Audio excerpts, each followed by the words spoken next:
Fortune 500 के बारे में तो आपने सबने सुना है ना, फॉर्च्यून 500 कंपनीज, उसमें से कहीं सीईओज को मैं मिला हूं, नेशनल इंटरनेशनल सेमिनार्स में हम मंच पे साथ में रहे हैं। अभी 2 साल पहले शिव खेरा और हम लोग साथ में थे, बहुत अच्छी बातचीत वार्तालाप हम मंच पे बैठे तब हुआ था। बड़े बड़े सीईओज को मैंने पूछा है, मल्टीनेशनल कंपनीज के सीईओज को, कि the person to whom you are paying more than 10 crore rupees per annum in salary, what do you ask them in their interviews? तो एक बड़े मल्टीनेशनल कंपनी के सीईओ ने मुझे पूछा था कि Swami this is the first time I am asked this, कभी हमने ये नहीं सोचा था। मैंने बोला कि क्योंकि कई एग्जीक्यूटिव्स हैं उनकी एनुअल तनख्वाह है 50 करोड़ 100 करोड़। मैं जागृत अवस्था में बोल रहा हूं।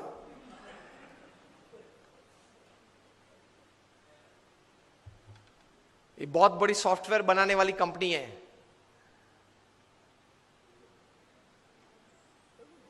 हाँ, इन्फोसिस नहीं, इंडियन कंपनी है, अमेरिकन कंपनी है। एलिसन उनका सीईओ है, एलिसन। ऑरेकल कंपनी है, आप नेट पे जाके ऑरेकल खोलना, एलिसन नाम डालना और उनकी तनख्वाह आप देखना। पिछले 5 साल की उनकी एवरेज तनख्वाह है $400 million per year. Silence. $400 million, $1 million मतलब 65 करोड़ गिन लो, चलो राउंड फिगर 70 करोड़ गिन लो।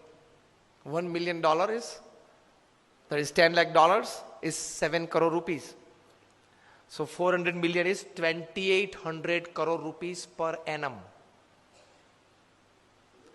सैलरी। अब देख लेना, मैं नाम देता हूं, Allison, ELLISON, he is the CEO of Oracle। अब नाम देख लेना। अभी परसों ही आपने सुना होगा सुंदर पिचाई का, गूगल के सीईओ, पर डे की सैलरी 3.5 करोड़। परसों ही न्यूज थे, हाँ 2 दिन पहले न्यूज थे, in the print media it is today, electronic media में 2 दिन पहले आ गए थे ब्रेकिंग न्यूज में।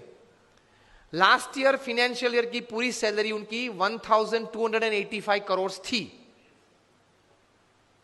टू बी एग्जैक्ट 1285.5 करोड़, मतलब रोज की तनख्वाह 3.5 करोड़ की।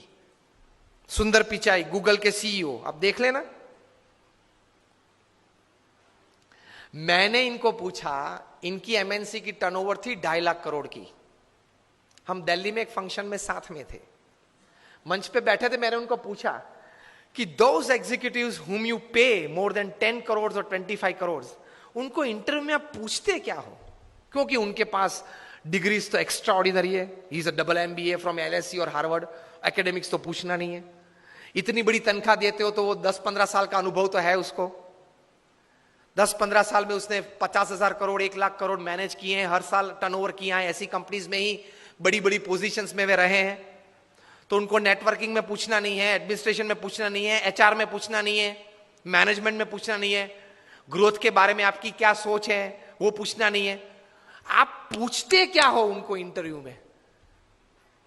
उन्होंने मुझे एक बहुत अच्छी बात बताई कि स्वामी जी, इन कक्षा के लोगों को जिनको हम ये प्रकार की तनख्वाह देते हैं, उनको इंटरव्यू में एक ही प्रश्न पूछते। I was like very surprised. मैंने बोला एक ही प्रश्न पूछते हो? कहा? और उनका उत्तर वे 20-25 मिनट तक देते हैं, तभी उत्तर पूरा बनता है। That was more surprising. I said what do you ask? He said हम एक ही प्रश्न पूछते और ये पूछते हैं, describe a big failure in your life and how did you handle it? प्रश्न क्या पूछते हैं इन कक्षा के लोगों को? Describe a big failure in your life. आपके परफॉर्मेंस के बारे में हमें कुछ पूछना नहीं है कि मैं पहली कंपनी में था वहां 200% सेल बढ़ा दिया, दूसरी कंपनी में था वहां 500% ग्रोथ कर दिया, वो हमें नहीं सुनना है। वो था आप लोग सब जो यहां बैठे हो, जो इंटरव्यू वाले देने आए हो, जिनको हम ये तनख्वाह देने वाले, सबके पास ऐसी परफॉर्मेंस स्टोरीज है, ये कॉमन है, ये हमको नहीं पूछना है। पूछना क्या है? Describe a big failure of your life and how did you handle it. Simple. Performance से आपका कैलिबर का टेस्टिंग नहीं होता. वो तो किसी को भी चांस मिल जाता है, प्लेटफॉर्म मिल जाता है तो कूद लेता है. How did you handle failure? How did you handle a setback? How did you handle a fall in your life? That is important.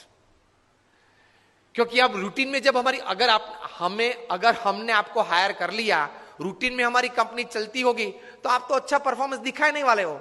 लेकिन कंपनी में अगर बड़ी आफत आ गई तो आप क्या करोगे वो बताओ. बाकी तो आपकी जगह और कोई भी ये कंपनी चला लेगा.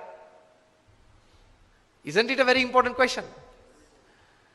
उसमें वो मल्टीनेशनल कंपनी के सीईओ ने मुझे बताया कि स्वामी, इसके उत्तर में उसको 20-25 मिनट हम देते हैं और उसमें भी हम ये जांच करते हैं कि किस प्रकार के विचार और प्रैक्टिसेस उसने अप्लाई किए, वो साइड में रखते हैं. किस प्रकार के एटीट्यूड्स उसने उस वक्त रखे, उस पे हम गौर रखते हैं. What we see in his answer is not what he thought during failure, not practicals what he applied to come out of that failure. What we see is what type of attitude he kept when he was a failure, when he met failure in his life. तो महान लोग ये परिस्थिति में इस प्रकार के attitudes रखते हैं. तो इसमें यह बात आती है गम खाने की. ये बहुत बड़ा विचार जो प्रमुख स्वामी महाराज ने दिए, उसमें कई प्रकार के ऐसे अर्थ आ जाते हैं. That is the greatness of life. How do you handle failures? Failure handle में सिर्फ आपका एटीट्यूड, एक ही शस्त्र आपके पास रहता है. हां, ऐसी परिस्थितियां जीवन में आएगी जब आपके मोबाइल नंबर में 400 फोन होंगे, किसको फोन करूं वो तकलीफ में आ जाएंगे आप. Even if you are the Sahara of thousands of homes, when you are lying बेसहारा in तिहार for 4 years, किसको फोन करूं? उनके मन में भी दिक्कत होगी ना कि अभी 4 साल से 10,000 करोड़ के रुपए के व्यक्ति तिहार में है. किसको फोन करते होंगे वो? मोबाइल में तो होंगे 1000 से ज्यादा नंबर. आपके सिटी के, बेंगलोर के किंग ऑफ द स्काईज जब भारत छोड़ना पड़ा, तब भारत का पासपोर्ट नहीं यूज कर पाए, डिप्लोमेटिक पासपोर्ट पे भाग गए ना. अभी वापस लाने की सब प्लानिंग चल रही है. आएंगे शायद, और अगर मुंह खोलेंगे बड़े बड़े तकलीफ में आने वाले हैं. तो फेलियर्स जब आते हैं तब एटीट्यूड्स किस प्रकार का रखते हैं, that is very important in life. Blame game चालू हो जाती है.